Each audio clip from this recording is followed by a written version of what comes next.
the things that blow hot and cold. You don't want members of Congress who are obviously not capable of managing even our fiscal house. I mean, our fiscal house is a disaster.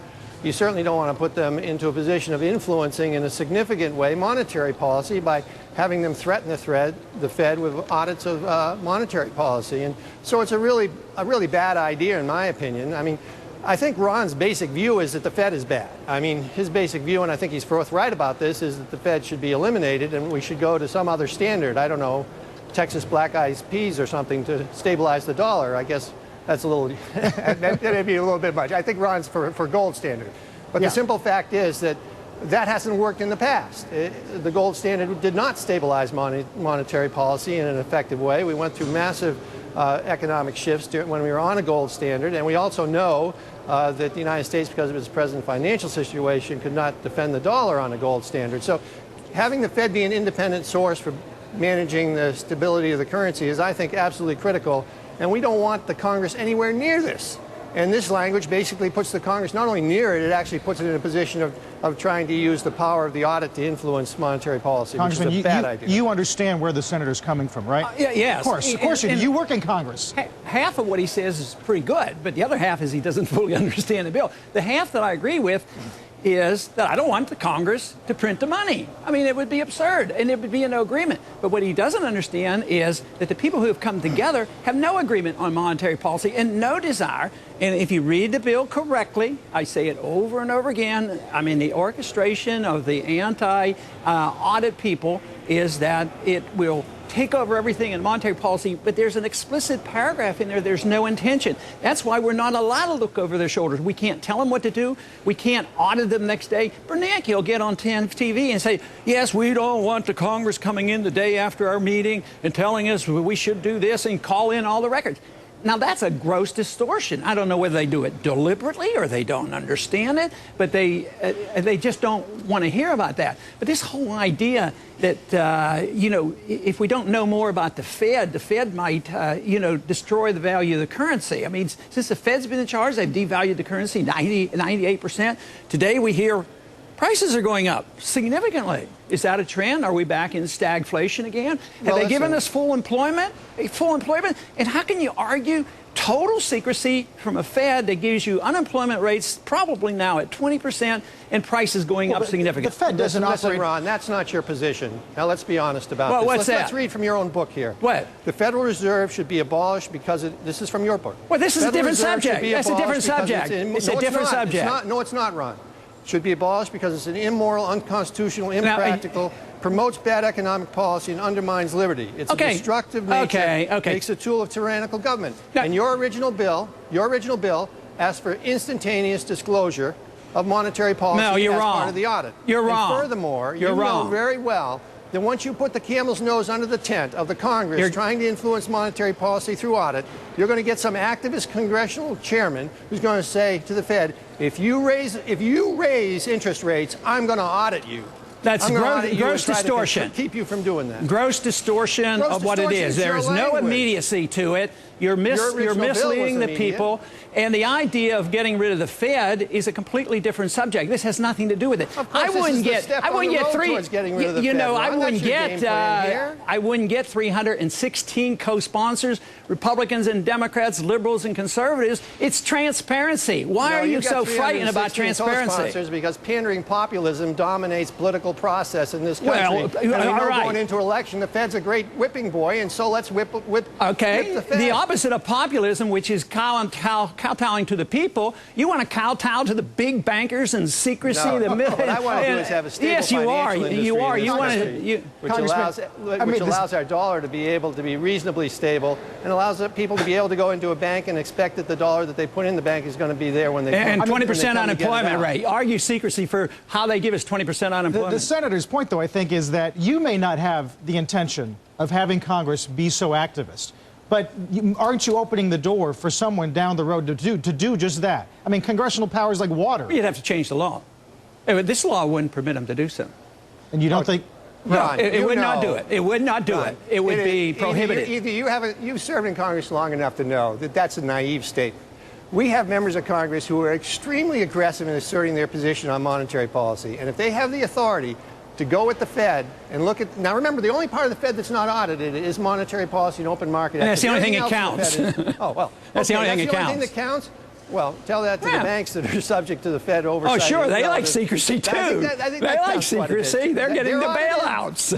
They're the ones who get all the privileges. The only part that's not subject to the political influence of the Congress auditing it is monetary and open market. Why? Because an independent Fed is critical to a stable monetary and money supply. And look at what you have. Now, where's the stability?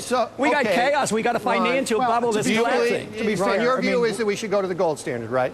I can't. You're not saying the U.S. is not the most dynamic economy in the world or the #1 industrial power or anything like that. The dollar is the reserve currency of the world, are you? You're not disputing any of those things. No, it exists, but it's not going to stay that way. It's fading away. Well, People Ron, using it less, and it's over. Ron, I mean, the financial bubble and the reserve dollar fiat standard since 1971, the signal came a year ago with the collapse of the system that system is over, and it's rebuilding. They're already discussing what's going to replace the dollar reserve standard. People have been saying that standard for a long time. But we haven't. Moment. How long have we had the financial crisis? About a year or so. So they're rebuilding. They're talking about it. What is it going to be? The IMF FDRs? There's a lot of discussion going on. I'd like to know what the discussions are. We're responsible in the Congress. The Constitution puts the responsibility of the value of the dollar on the Congress, not some secret body or international organization to deal with our money. The Constitution is explicit.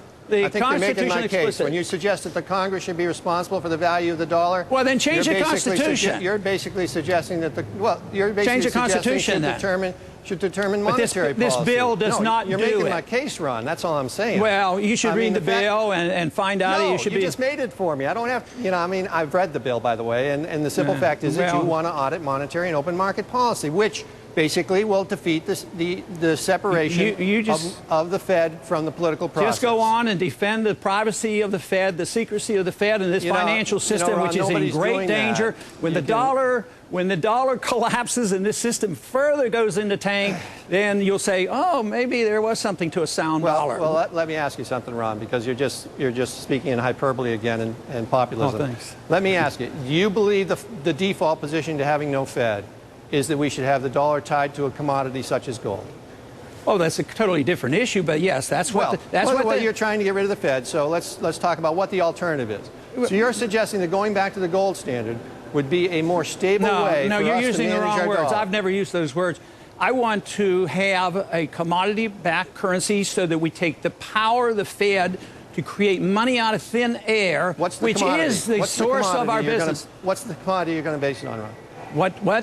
What is the commodity you're going to base it on? My particular choice would be if to allow the market to determine this. I believe in the Hayekian view of monetary policy, that you could have a basket of currencies. You could have gold and silver. Gold and silver is still legal under the Constitution. Matter of fact, I've introduced legislation that takes care of this problem without even touching your sacred Fed. And what it does, it legalizes competition in currencies. It gets rid of the legal tender laws. It gets rid of taxation on money, which is gold and silver. And it allows people to mint gold and coins and circulate. That's what the Constitution permits. So I don't want to, it would be chaotic to close the Fed down, and I don't argue that. Read all my book. The book you were quoting from has the solution in there, and I've been talking about it for 20 years. The Gold Commission reports what I said, and that is allow competition. Let the Fed stand on its own and let gold stand on its own. I think that's a freedom choice. I think that's an important point, because basically what we're talking about here is a movement which genuinely believes that the Fed is a bad institution, that the concept of having a central bank that manages monetary policy is a mistake, that your monetary policy should be set by having the dollar set to certain basket of commodities. I think we've been through that road. You're stating it correctly. You stated that correctly, and I will defend that position, because your other alternative is printing money out of thin air, and that system never works. My thought would be that I should be able to complete the sentence, Ron. Never have. Wow. We have a bunch of debates, but this one's really about important questions. Joe, what'd you say? Joe wanted to complete his sentence. Yeah, thank you. I appreciate it. Thank you. Actually, I do enjoy Ron immensely. We are friends, and we just disagree fundamentally on how you manage monetary policy. But the problem here is that this is an attempt to basically undermine the independence of the Fed. That's the basic goal here. I got it. And the goal is to eliminate the Fed. I mean, for some people who want to start down this road. And I think it's a slippery slope, from my opinion, and you end up with the dollar being weakened, and you end up with our currency being at risk. We never even got to health care this morning, Senator. No. Thank goodness. That's another issue. Thanks for your time. Thank you. Thank you, Ron. Greg, of course, the congressman sticking around. Well, and coming up, we're going to go back to Leisman and Santelli. No, actually, we're not. We're going to we'll be stocks on the move, including Best Buy and Wells Fargo. We'll be right back.